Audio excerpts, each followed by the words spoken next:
The horizon drifted silently through the inky blackness of uncharted space, its hull gleaming under the distant starlight. Captain Rebecca Wilson stood on the bridge, her fingers trailing along the holographic display that mapped their exploratory route. This was humanity's newest deep space research vessel, a marvel of engineering that represented the pinnacle of human curiosity and technological achievement.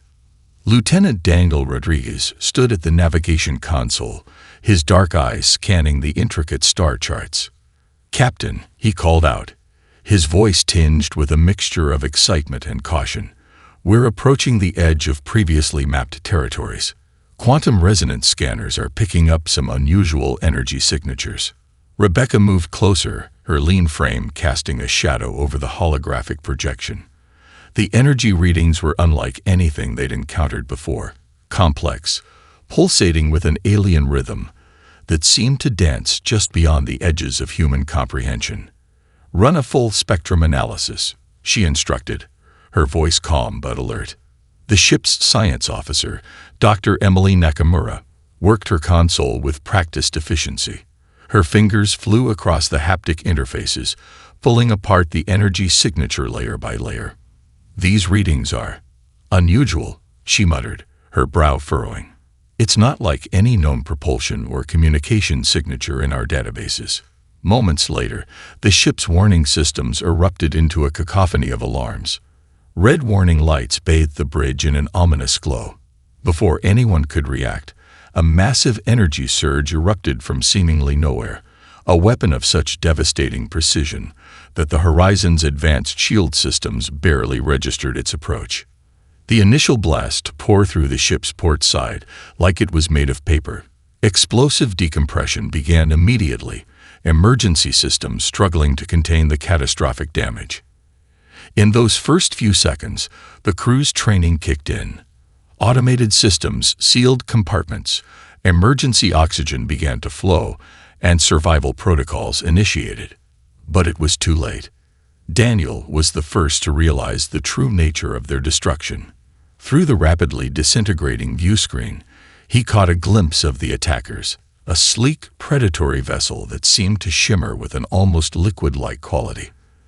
The Zentari patrol ship showed no signs of communication, no warning, no mercy. "Mayday, mayday," he shouted into the communication systems, knowing full well the transmission might never reach its destination. "This is the human exploration vessel Horizon. We are under unprovoked attack by unknown." His words were cut short as another energy burst ripped through the bridge. Captain Wilson's last thoughts were not of fear, but of anger. Humanity had spent decades reaching out in peace, exploring the cosmos with an open hand and a curious mind. They had sent countless vessels into the unknown, each one a testament to human hope and scientific ambition. And now, in a moment of senseless violence, all of that had been reduced to fragments of metal and lost dreams. The horizon died silently, its final moments captured only by the cold, uncaring stars. Thousands of light years away on a small blue planet, the consequences of this moment were about to unfold. In the Emergency Communications Center of Earth's Space Defense Command, Lieutenant Michael Thompson watched the final transmission.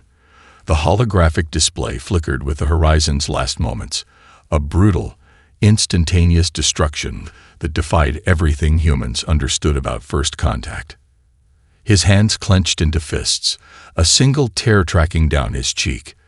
The room around him was eerily silent, filled with communication specialists and military personnel who understood the magnitude of what they were witnessing. Commander Sarah Reynolds, a veteran of countless diplomatic missions, stepped forward, her voice cutting through the shock. "Verify the transmission," she commanded, her tone leaving no room for argument.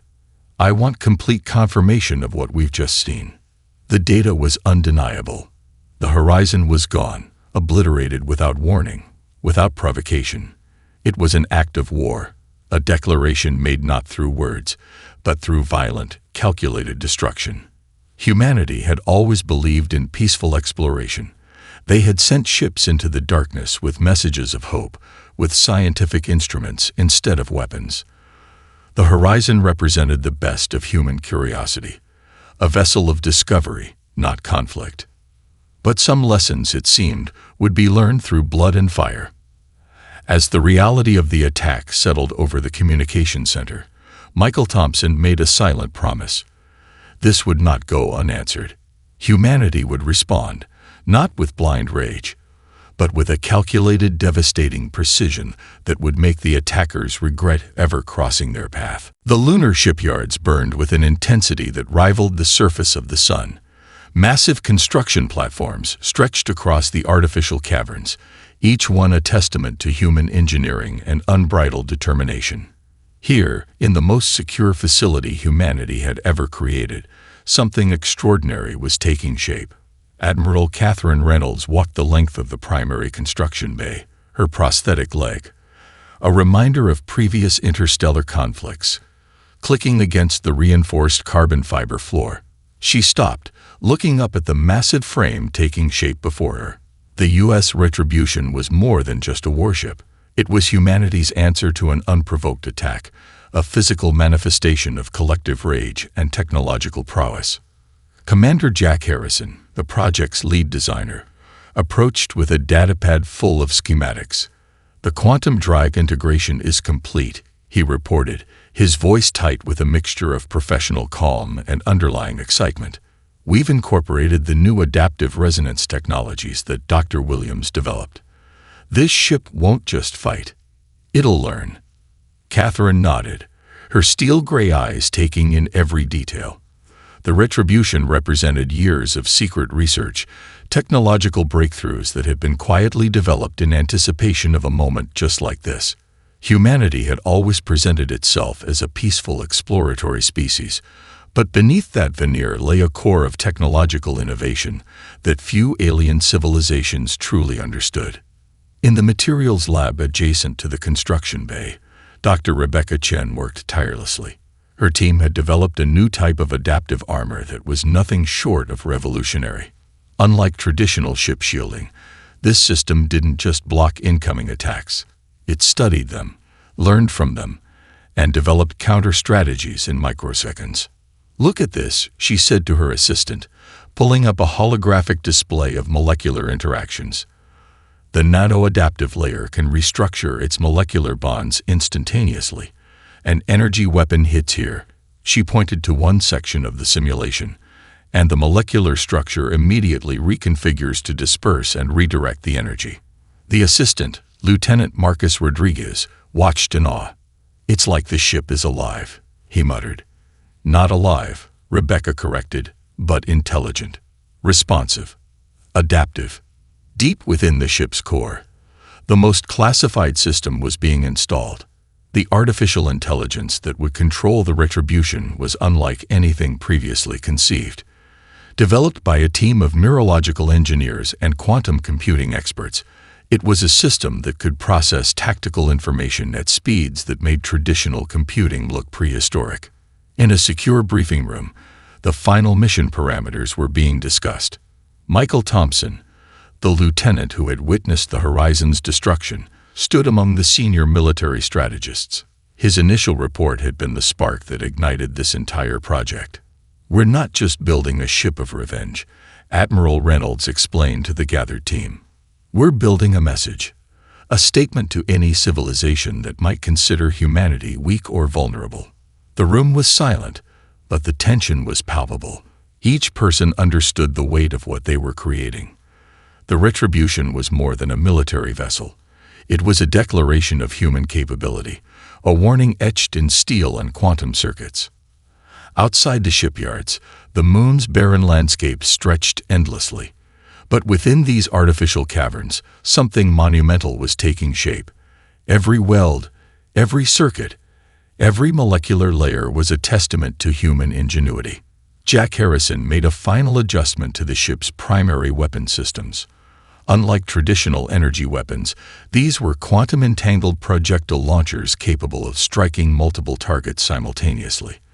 The laws of physics that other civilizations relied on were about to be rewritten. "System check complete," a computer voice announced. The voice was deliberately modulated, not quite human, not quite machine, but something in between. a perfect representation of the Retribution itself. As the final components were secured, Admiral Reynolds allowed herself a slight smile. The Zentari had made a critical mistake. They had attacked a human vessel, believing humanity to be just another species to be casually eliminated. They were about to learn how wrong they were. The U.S. Retribution stood complete, a weapon of unprecedented complexity, a ship that represented the pinnacle of human technological achievement, not a vessel of exploration, but a pure instrument of calculated vengeance. Humanity was ready to respond. The simulation chamber hummed with an electric intensity that made the air itself feel charged with potential. Jackson Miller stood before a massive holographic display, his fingers dancing across quantum interfaces that seemed to blur the line between human input and machine intelligence. Final systems integration test, he muttered to himself, though the phrase was primarily for the benefit of the advanced neural network listening intently. The ship's artificial intelligence, dubbed Nexus, was more than just a computer system. It was a learning entity that processed information at speeds that would make traditional supercomputers look like abacuses. Dr. Rebecca Chen watched from a secondary console, her eyes tracking the intricate data streams that flowed like rivers of information. Each system of the U.S. Retribution was a marvel of human engineering, a middle finger to every alien civilization that had ever underestimated humanity's technological potential. The weapons systems were particularly revolutionary. Traditional energy weapons relied on predictable energy discharge principles. The Retribution's armaments defied everything known about interstellar combat.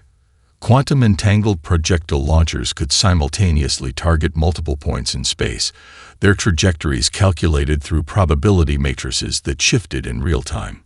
Weapon system synchronization at 99.7%. Nexus reported, its voice a carefully modulated blend of clinical precision and subtle emotional undertones. Adaptive targeting protocols are now fully integrated. Jackson leaned closer to the display. The weapon systems weren't just designed to destroy. They were designed to learn. Each shot would collect data about shield frequencies, hull compositions, and tactical responses. Future attacks would become exponentially more precise, more devastating. In the Armor Development Lab, another breakthrough was taking shape. The ship's exterior wasn't a static defense. It was a living, breathing system of molecular adaptation. Nano-reactive layers could instantaneously restructure their molecular bonds in response to incoming attacks.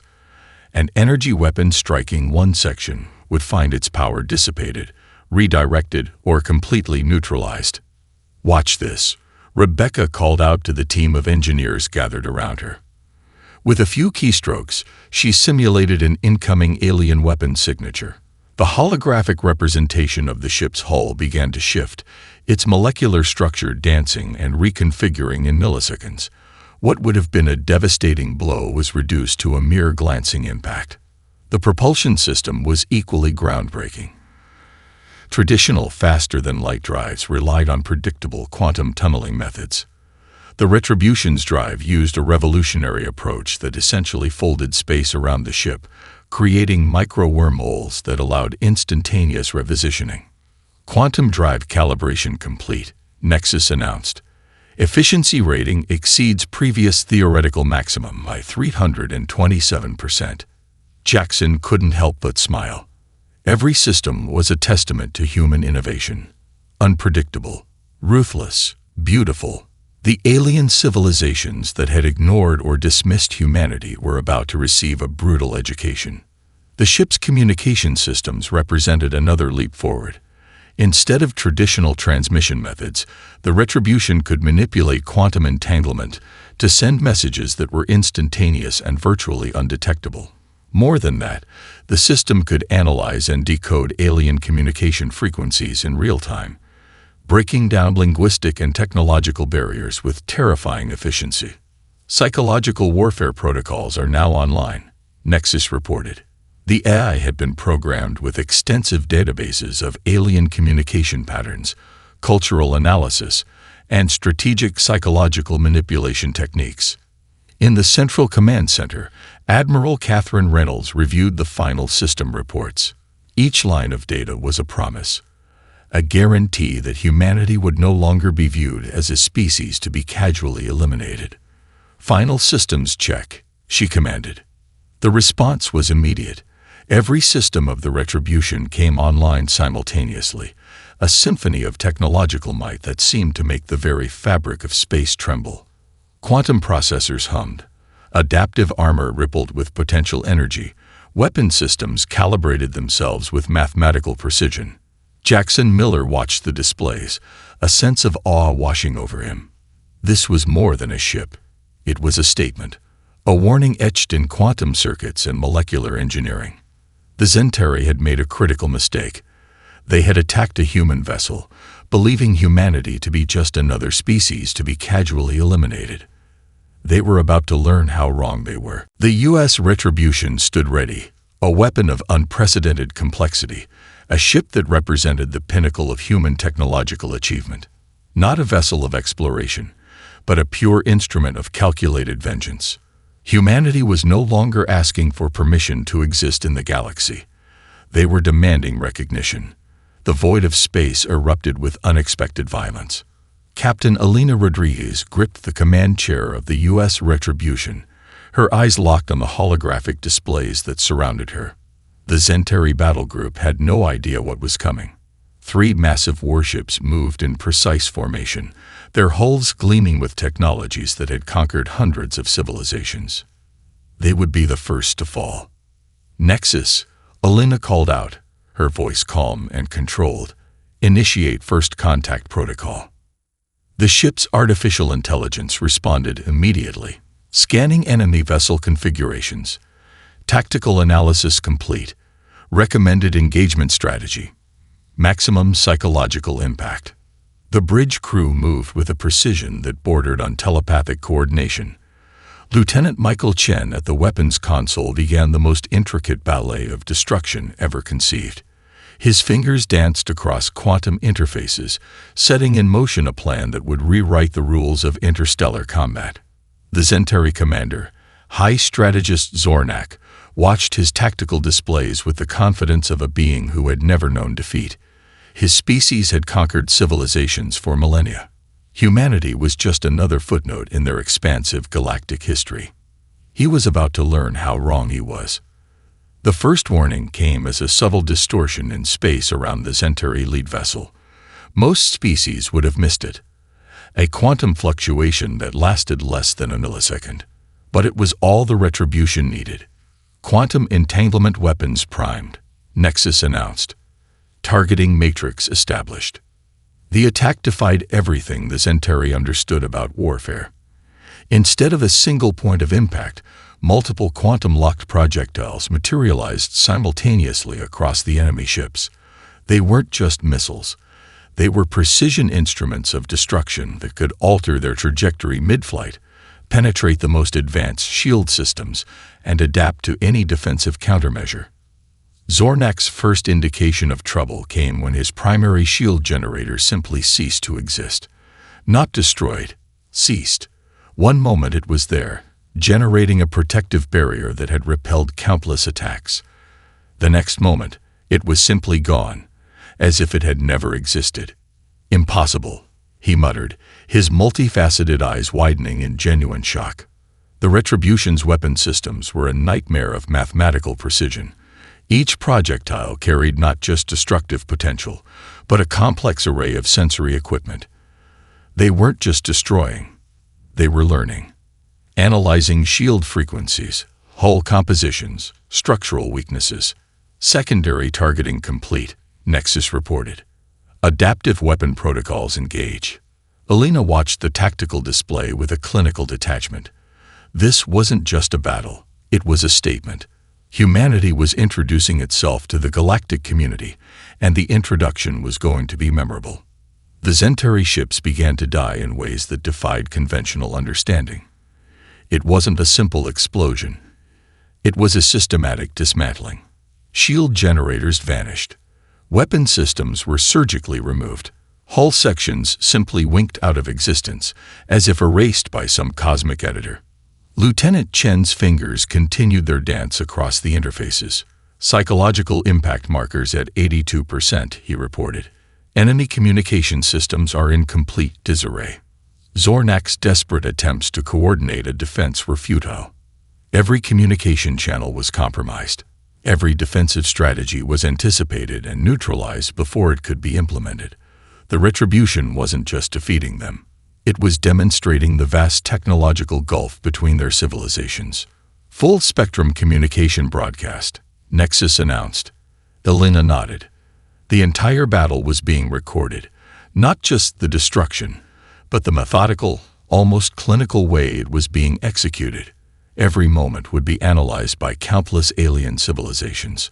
A warning, a promise, a declaration. Humanity had arrived. The final Zentari ship died not with a bang, but with a quantum whimper. One moment it existed, a testament to millennia of technological advancement. The next moment, it was simply gone, reduced to its constituent particles in a display of destructive capability that bordered on the miraculous. Battle complete, Nexus reported. Tactical efficiency, 99.8%. Captain Rodriguez allowed herself the smallest of smiles. The message was clear. Humanity would no longer be ignored. Humanity would no longer be underestimated. The U.S. retribution hung in space, surrounded by the quantum echoes of its first true test, a weapon of unprecedented complexity, a promise of what was to come. The galaxy would never be the same. The communication arrays of the Galactic network hummed with unprecedented activity. What had been a simple military engagement was about to become something far more profound. A complete dismantling of the Zentari hegemony psychological infrastructure. Captain Elena Rodriguez sat in the primary communication suite of the U.S. retribution, her fingers dancing across quantum-encrypted interfaces. Every transmission was a weapon. Every broadcast a carefully crafted surgical strike against the alien civilization's collective psyche. Prepare full-spectrum transmission, she commanded to Lieutenant Marcus Chen, who managed the ship's advanced communication systems. The Retribution's technology was unlike anything in known space. Traditional communication systems transmitted information. This system did something far more complex.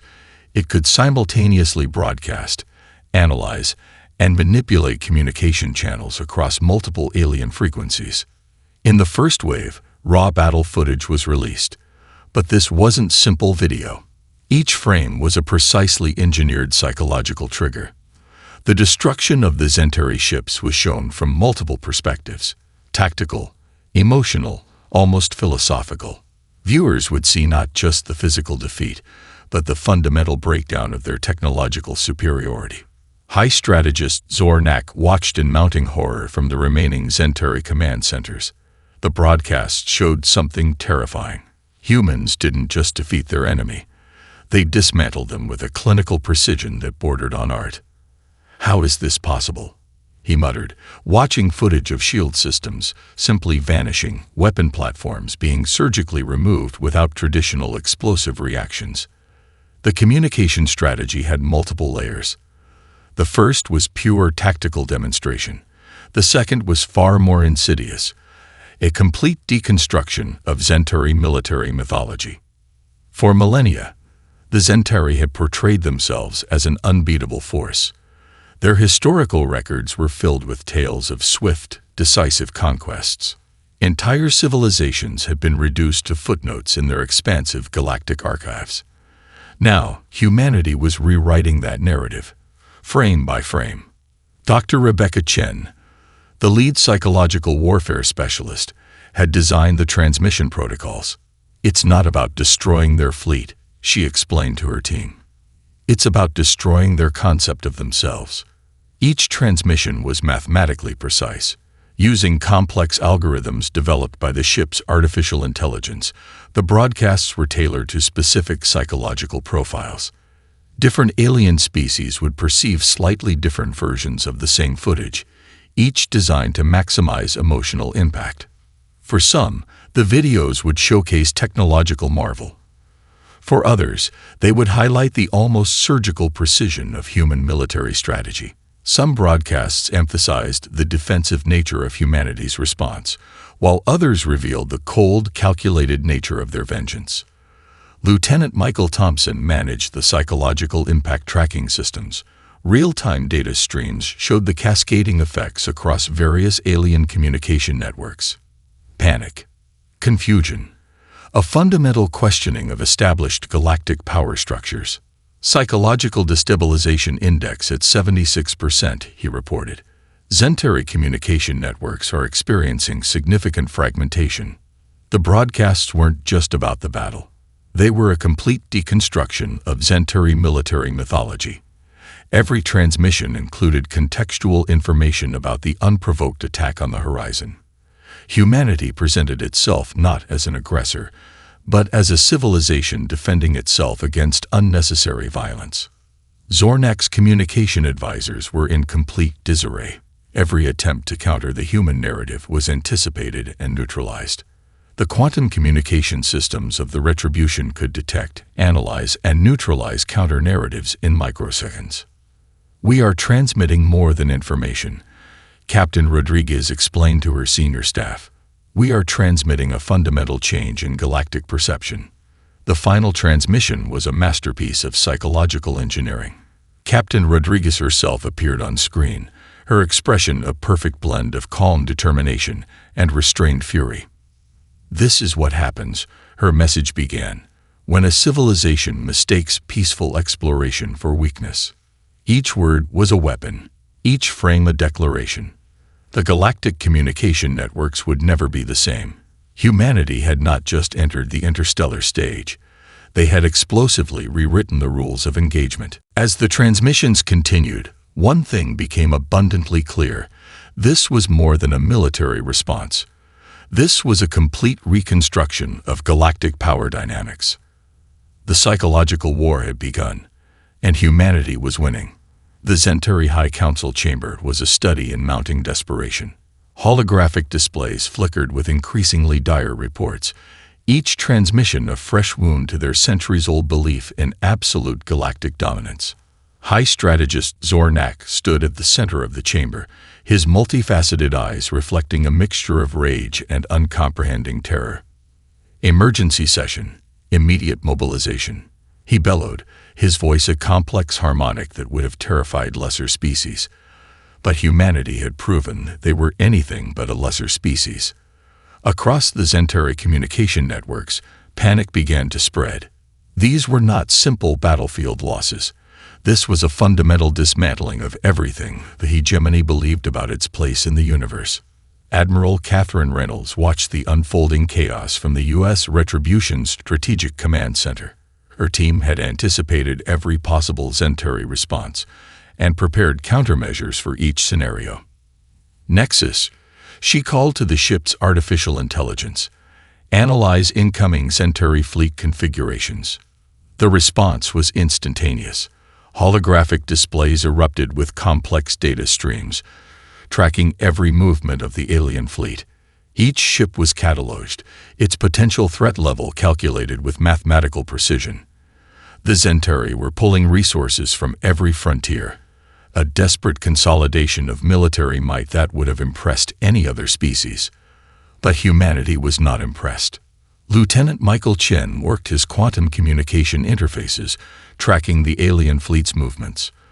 "They're forming a classic convergence pattern," he reported. "Textbook defensive formation that worked against every other species they've encountered."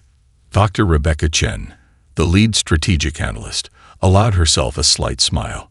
"They don't realize we've already analyzed that formation centuries before they developed it." The Zentari's emergency strategy was predictable. Pull ships from every frontier, consolidate the most advanced weaponry, create a massive defensive and offensive formation that had crushed countless civilizations before. But each strategy was already mapped. Each defensive formation was already countered before the Zentari could even implement it. High strategist Zornak received reports that made no sense. Communication networks were fragmenting. Strategic databases were being corrupted by some unseen force. Their most secure quantum encryption systems were being unraveled faster than they could be rebuilt. "This is impossible," he muttered, watching another fleet group simply vanish from tactical displays. The human approach was something the Centauri couldn't comprehend. This wasn't just military conflict. This was a complete deconstruction of their entire strategic paradigm.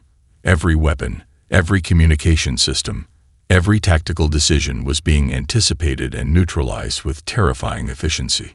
In the communication centers across Centauri space, panic began to spread. These weren't just battlefield losses.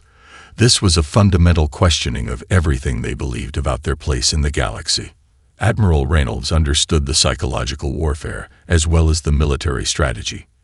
"We're not just defeating them," she explained to her senior staff. "We're demonstrating the fundamental limitations of their entire technological and strategic approach." The Retribution systems continued their relentless analysis. Each incoming Centauri transmission was decoded, analyzed, and neutralized before it could even be fully transmitted. Their communication networks were being systematically dismantled from the inside. Lieutenant Jackson Miller managed the adaptive warfare systems. "Psychological destabilization index is approaching critical levels," he reported. "The Centauri command structure is beginning to fragment." It was more than a military defeat. It was a comprehensive demonstration of human potential. Zornak's final transmission was a mixture of desperation and disbelief. Fragments of communication that revealed the complete breakdown of Centauri military confidence. Every attempt to mount a counteroffensive was anticipated. Every strategic maneuver was already mapped. The humans were playing a game the Centauri didn't even understand. As the final reports came in, one thing became abundantly clear. Humanity was not just entering the galactic stage. They were rewriting the entire concept of interstellar conflict. The Centauri hegemony was about to discover that their age of conquest had come to an unexpected and brutal end. The Epsilon Indi system became the stage for humanity's most definitive statement to the galaxy. 4 human warships hung in space, their configurations unlike anything previously witnessed in interstellar conflict. The U.S. Retribution led the formation, a spearhead of technological marvel and calculated vengeance. Captain Elena Rodriguez studied the tactical displays, her fingers moving with surgical precision across quantum interfaces. 3 additional support vessels flanked the Retribution, each a marvel of human engineering, each capable of independent tactical decision-making that would make traditional military strategists weep. "Nexus," she called to the ship's artificial intelligence. "Prepare full-spectrum engagement protocol." The Centauri had gathered every remaining ship from their vast territories. Thousands of vessels converged on the Epsilon Indi system, a final desperate attempt to preserve their galactic dominance. Their formation was mathematically perfect, a convergence pattern that had crushed countless civilizations over millennia. They were about to learn how little that mattered. High strategist Zornak watched from the command ship, his multifaceted eyes tracking the incoming human vessels. "This is our moment of absolute victory," he proclaimed to his bridge crew. The words rang hollow, even to his own ears. The first wave of Centauri attacks began with a precision that had terrified generations of species. Energy weapons that could slice through planetary crusts, quantum disruptors that could unravel molecular structures. The full might of their technological arsenal was brought to bear. Nothing happened. The human ships didn't just defend. They anticipated. Each incoming weapon was neutralized before it could fully form. Shield systems that should have been overwhelmed simply absorbed and redirected the energy. Weapon trajectories were subtly altered, turning devastating attacks into harmless light shows. Lieutenant Michael Chen managed the adaptive defense systems, weapon redirection at 99.2% efficiency. He reported, his voice calm despite the magnitude of what was happening. The human counterattack was something beyond conventional warfare. It wasn't about destruction. It was about complete and total strategic deconstruction. Quantum-entangled projectiles materialized simultaneously across multiple Centauri ships. These weren't simple missiles. They were complex sensory packages that could analyze, infiltrate, and systematically disable entire vessel systems. Shield generators simply ceased to exist. Weapon platforms were surgically removed with mathematical precision. Dr. Rebecca Chen, watching from the strategic analysis station, understood the deeper significance. "We're not just fighting," she explained to her team. "We're demonstrating the fundamental limitations of their entire technological approach." Each human ship moved with a coordination that bordered on telepathic. They weren't just a fleet. They were a single, adaptive organism. When one ship detected a potential threat, all ships instantly recalibrated. Defensive and offensive capabilities merged into a single, fluid strategy. Zornak watched in mounting horror as his fleet began to disintegrate, not through explosive destruction, but through a systematic, almost clinical dismantling. Ships didn't explode. They simply ceased to exist, reduced to their constituent particles in ways that defied conventional understanding of physics. "Impossible," he muttered, but the word held no conviction. The psychological impact was as devastating as the physical assault. Every moment was being broadcast across galactic communication networks. Alien civilizations watched in a mixture of terror and awe as humanity demonstrated a level of technological superiority that rewrote every understanding of interstellar conflict. Admiral Catherine Reynolds observed from the Retribution's command center. "This isn't just a battle," she said quietly. "This is a statement.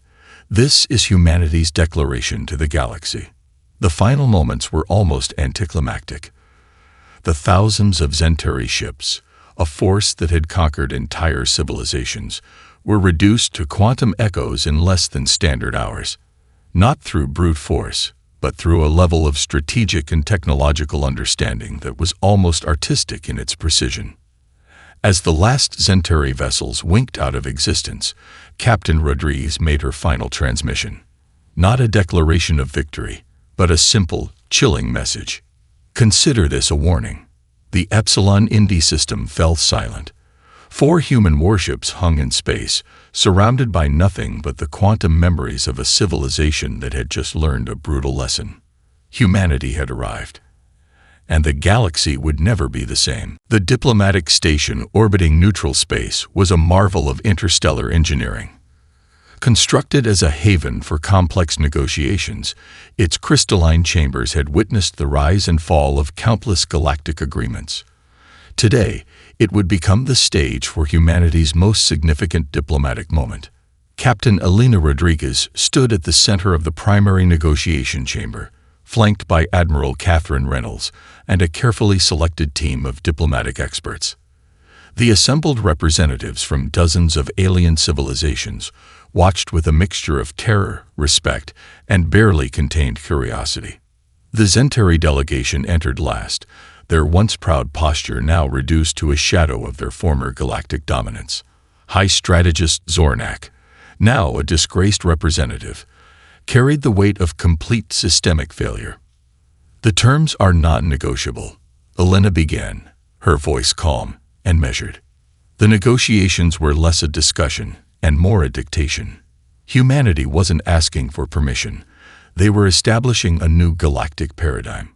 Reparations would be paid, borders would be redrawn, and every civilization would understand one fundamental truth. Humanity was not to be trifled with. Lieutenant Michael Chen managed the communication systems, ensuring every word was precisely translated, every nuance captured. The quantum communication arrays could detect the slightest micro-expression, the most minute diplomatic subterfuge. Dr. Rebecca Chen, now serving as the primary strategic analyst, broke down the proposed restructuring. "This isn't about punishment," she explained to the assembled representatives. "This is about establishing a new framework of interstellar cooperation." The terms were comprehensive. The Centauri would be required to dismantle their existing military infrastructure, pay substantial reparations to the families of those killed in the unprovoked attack, submit to a decades-long monitoring program, reduce their territorial claims by 68%, provide full technological transparency to a new interstellar regulatory body. Zornak attempted to object. A simple hand gesture from Elena silenced him. "Your civilization initiated this conflict," she stated. "We are offering you a path to redemption. Most species would not be so generous." The subtext was clear. This was mercy, delivered with mathematical precision. Admiral Reynolds oversaw the broader strategic implications. The negotiation wasn't just about the Zentari.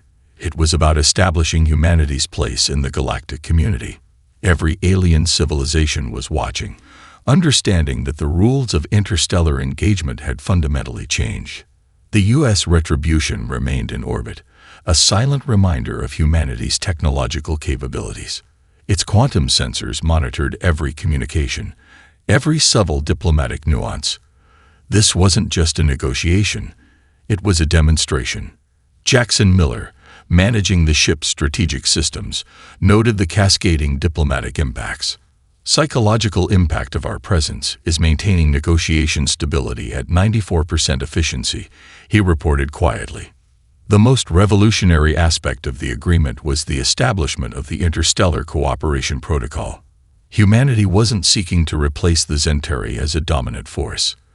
They were proposing a fundamentally new approach to galactic interaction, one based on mutual respect, technological exchange, and collaborative exploration. "We are not conquerors," Belina explained during a pivotal moment of the negotiations. "We are pioneers. Our goal is not subjugation, but understanding." The alien representatives understood the implied threat behind those words. Humanity had demonstrated its capacity for total destruction. The fact that they were choosing cooperation was itself a form of profound diplomatic pressure. As the final agreements were signed, Zornak made one last attempt to maintain some semblance of dignity. "You have destroyed everything we have built," he stated. Elena's response was measured. "We have offered you an opportunity to build something better." The diplomatic station's quantum archives would preserve every moment of this historic negotiation. Future generations would study this as a turning point in galactic civilization. When the final document was signed, it wasn't with celebration, but with a profound understanding of the moment's significance. Humanity had entered the galactic stage not as a supplicant, but as a force to be respected. Admiral Reynolds looked out at the assembled representatives. "This is not an end," she said. "This is a beginning." As the delegates dispersed, one thing became abundantly clear. The galaxy had changed forever. Humanity had not just survived. They had fundamentally reshaped the understanding of interstellar civilization. The era of human expansion had begun, and nothing would ever be the same.